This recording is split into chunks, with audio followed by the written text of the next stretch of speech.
आपल्या गावची भाकरी आहे मुंबई का? करा हो. सहकारी आहे. खायचे घ्या घ्या आणि आम्हाला आरक्षण द्यावं. पुण्या आणले गावातून. पुढे रुंदी जुळे काम घ्या पुढे बी द्या भाकरी भेटणार पुढे बी मागून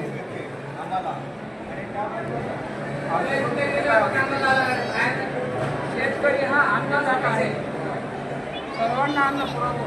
पण शेतकऱ्याचा उदरनिर्वाह बाबत लेकरा बाळांचं शिक्षणाला जर काही शिल्लक नसेल, शासनानं मायबापांना कमीत कमी आरक्षणाला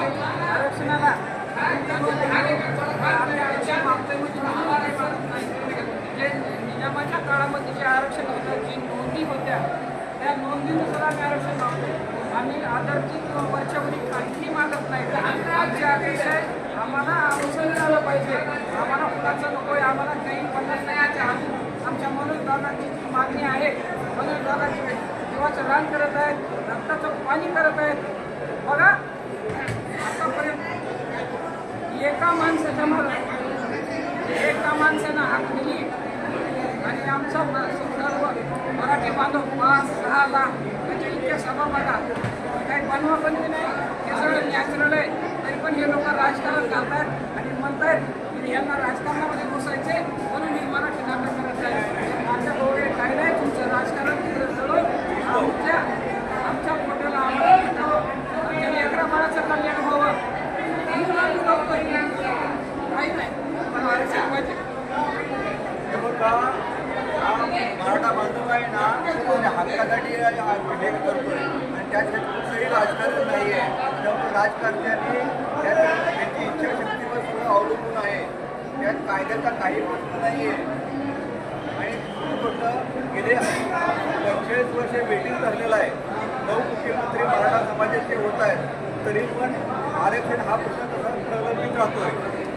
आज शेतात काही पिकत नाही, एक वर्षी पाऊस पडतो, दुसऱ्या वर्षी पाऊस पडत नाही.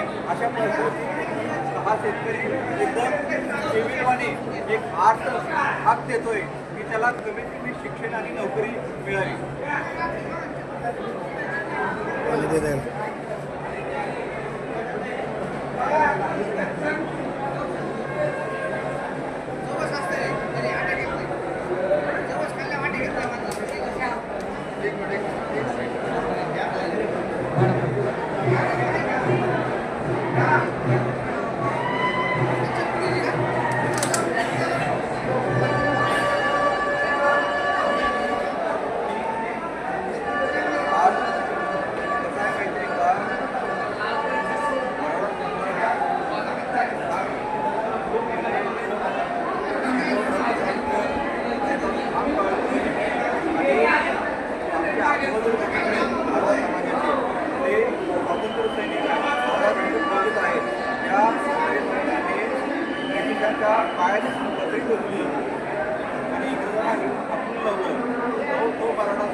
गेल्या वेळेस वाशीला स्वतः मुख्यमंत्र्यांनी येऊन आम्हाला आश्वासन दिलं. गोष्ट असते एखाद्या गावचा सरपंच मध्यस्थीकडे आल्यानंतर त्याचं ऐकलं जातं, विश्वास टाकला जातो. समाजानं एका मुख्यमंत्र्यावर विश्वास टाकला आणि इतका मोठा आलेला समाज वाशीपासून परत गेलाय. तो झालेला धोका लक्षात घेऊन आत्ता जी मराठी समाज आलाय, एक लक्षात ठेवा, आत्ता जी मराठी समाज आलाय वापस जाण्यासाठी आलेला नाही. तुम्ही जोपर्यंत आरक्षण देणार नाहीत तोपर्यंत आम्ही मुंबई सोडणार नाहीत म्हणजे नाही. सरकारने मराठा समाजाला पहिल्या दिवशी जेवणासाठी हॉटेल बंद केली.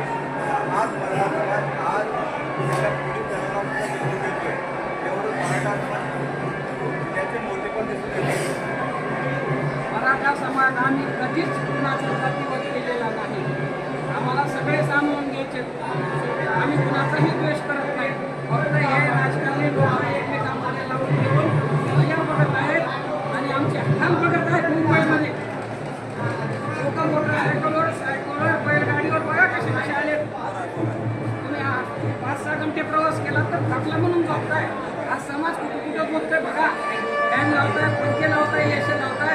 मुंबईमध्ये हे सगळे तसंच भरते तसेच झोपते परिस्थिती बघा. नाटक नाही मराठी समाजाचं सत्यता आहे, वस्तुस्थिती आहे. बाकी 98% मराठा समाज आहे.